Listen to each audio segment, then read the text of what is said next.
talk a little bit about the most common mistakes you see, Bob, in people managing their ponds. What are the biggest mistakes you see across the board, across the country? I'll tell you, the first thing they do is they don't plan well enough.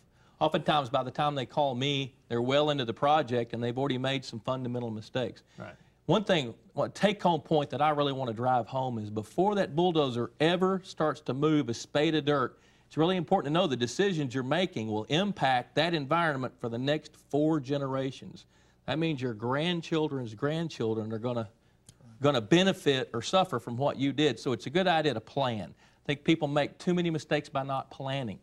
And once you actually get things going, the most important thing above everything else, once you're planned in well, is to produce the habitat. As goes the habitat, so goes what lives in it.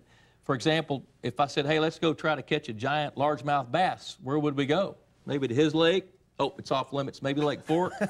You know, we might go over to Lake Texoma to catch a big striper.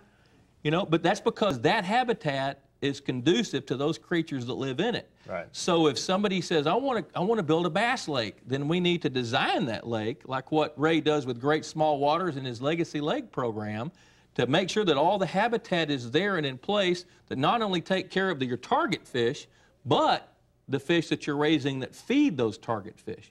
No sense if you're going to have a bass lake to design the entire lake or pond just for bass. You also want to include habitat, structure, cover for the bait fish like bluegill and like what Ken was talking about with his red ear sunfish and that sort of thing.